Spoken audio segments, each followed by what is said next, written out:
செல்லம்மா சீரியல்ல ஆகாஷோட அப்பா அம்மா அவங்க ஆர்த்திக்கு செஞ்ச தப்ப உணர்ந்து எங்களை மன்னிச்சிரு ஆர்த்தி, நீ என் பையன் மேல இவ்வளவு பாசமாவும் அக்கறையாவும் இருக்க. இது தெரியாம நாங்க உன்னை கஷ்டப்படுத்திட்டோம். யார் என்ன சொன்னாலும் நீதாம்மா எங்க வீட்டு மருமக. ஒரு நல்ல நாளா பார்த்து உன்னை எங்க வீட்டுக்கு கூட்டிட்டு போறோமான்னு சொல்றாங்க. இதை கேட்ட செல்லம்மாவும் சித்தார்த்தும் சந்தோஷப்பட்டு பக்கத்துல இருக்கிற கோயிலுக்கு போய் அர்ச்சனை பண்ணிட்டு ஒன்னா உட்காந்து பேசிட்டு இருக்கிறப்போ சித்தார்த் செல்லம்மா கிட்ட, பரவாயில்ல செல்லம்மா, நான் கூட ஆகாஷோட அப்பா அம்மா எங்க ஆர்த்தி ஏத்துக்க மாட்டாங்கன்னு நினைச்சேன். நான் அவங்களே திருந்தி ஆர்த்தி தான் தங்களோட மருமகன் சொல்லிட்டாங்க. நம்ம குடும்பத்துல இந்த பிரச்சனை எல்லாம் ஒன்னு ஒன்னா சரியாகுது. அடுத்து நம்ம குடும்பத்துல நல்லது நடக்கும்னா அது நம்ம கல்யாணம் தான் செல்லம்மான்னு சொல்றாரு. ரெண்டு பேரும் பேசி முடிச்சுட்டு கோயிலை விட்டு கிளம்புறப்போ சித்தார்த் தன்னோட போட்டோ போட்டிருந்த ஒரு ஆட்டோவை பாக்குறாரு. இதை பார்த்தவரு உடனே செல்லம்மா கூப்பிட்டு, "இங்க பாத்தீங்களா செல்லம்மா, யாரோ ஒரு ஆட்டோல என்னோட போட்டோ ஒட்டியிருக்காங்க. யாரா இருக்கும்? அது இல்லாம ஏன் என்னோட போட்டோ ஒட்டியிருக்காங்கன்னு பேசிட்டு இருக்க." ஆட்டோல இருந்து கீழே இறங்கின மாணிக்கம் சித்தார்த்த பக்கத்துக்கு வர்றாரு. சித்தார்த்தும், "என்ன மாணிக்கம் இது? என்னோட போட்டோ போய் ஆட்டோல ஒட்டியிருக்க. நான் அப்படி என்ன செஞ்சேன் உனக்குன்னு கேட்க, "சார், என்ன சார் என்ன செஞ்சேன்னு கேக்குறீங்க? அதனால தான் சார் எனக்கு இந்த ஆட்டோவே கிடைச்சது.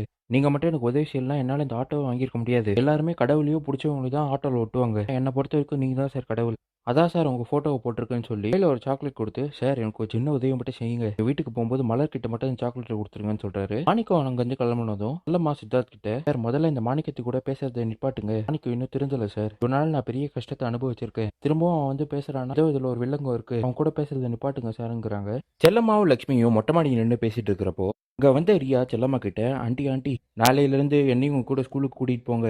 அம்மா என்ன தினமும் ஸ்கூலுக்கு காலைல நடக்க வச்சு தான் கூட்டு போறாங்க. நடந்து நடந்து காலெல்லாம் வலிக்குது ஆண்டி.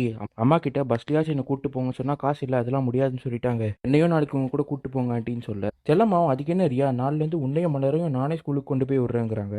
ரியா அங்கேருந்து கிளம்புனதும் லக்ஷ்மி செல்லம்மா கிட்ட, பாத்தியா செல்லம்மா, மேகா எவ்வளோ பெரிய கம்பெனிக்கு ஓனராக இருந்தா, ஆனால் இப்போ அவகிட்ட சுத்தமாக காசு இல்லை. சரியான வேலை இல்லாமலும் ரொம்ப கஷ்டப்படுறா. நான் அவங்ககிட்ட ஒரு உதவி கேட்குறேம்மா, தயவு செஞ்சு நீ யாருக்கும் தெரியாமல் இதை மட்டும் பண்ணு. நீ மேகாவை தனியாக பார்த்து எங்களோட கம்பெனியில் வேலைக்கு சேர்ந்துக்கிட்டியான்னு கேட்டுப்பாரு. நாங்கள் சொன்னால் ஒத்துக்க மாட்டேன், ஆனால் நீ சொன்னால் ஒத்துக்கிறதுக்கு வாய்ப்பு இருக்கு.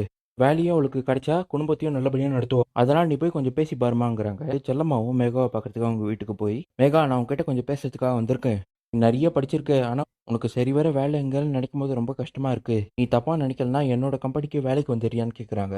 செல்லம்மா இப்படி கேட்ட உடனே கோவத்தை பொறுத்துக்க முடியாத மேகா, அது எது, நீ உன்னோட கம்பெனியில எனக்கு வேலை தெரியா? எவ்வளவு தைரியம்னா என்கிட்டயே இதை வந்து கேட்ப? நீ சொன்னா நான் உடனே உன் கம்பெனிக்கு வேலைக்கு வந்துடும் நினைச்சியா? அது மட்டும் முடியவே முடியாது. நான் ஒரு பெரிய கம்பெனியோட சிஇஓவா இருந்து எல்லாருக்கும் என் கையால சம்பளத்தை கொடுத்துவேன். நான் போய் உன் கையால சம்பளத்தை வாங்குவேன்னு நினைக்கிறியா? முடியவே முடியாது. முதல்ல நீ வந்து என்கிட்ட இப்படி கேட்கறதே தப்பு.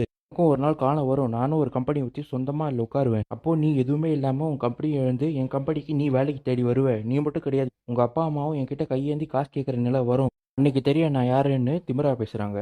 செல்லம்மாவும் எவ்வளோ எடுத்து சொல்லியும் மேகா கேட்காதனால, மேகா, நீயும் ஒரு நல்ல கம்பெனி வச்சு அதில் நீ உட்காந்தா எனக்கு சந்தோஷம்தான். ஆனால் ஒரு காலத்துலேயும் எங்கள் அப்பா அம்மாவும் உங்ககிட்ட கையேந்திரபடி நான் விடவே மாட்டேன். இவ்வளோ திமிரா பேசுறியே, அதை கூட பொறுத்துக்கிறேன். ஆனால் ரியா என்கிட்ட வந்து பேசினா அதை கேட்டு வந்து எனக்கு மனசு கஷ்டமாயிடுச்சு. என் கம்பெனிக்கு தான் வேலைக்கு வர மாட்டேன்னு சொல்லிட்டேன், பரவாயில்ல, அட்லீஸ்ட் நான் ரியாவை நாளிலிருந்து நானே ஸ்கூலுக்கு கொண்டு போய் விடுறேன்னு சொல்ல, இதை கேட்ட மேகாவும், அதெல்லாம் நீ ஒன்றும் கொண்டு போய் விட தேவையில்லை, என் பொண்ணை நானே ஸ்கூலில் விட்டுக்கிறேன். இதை சாக்கா வச்சுட்டு என்னையும் என் பொண்ணையும் உன் பக்கம் இழுக்கிற மாதிரி நினைக்காத.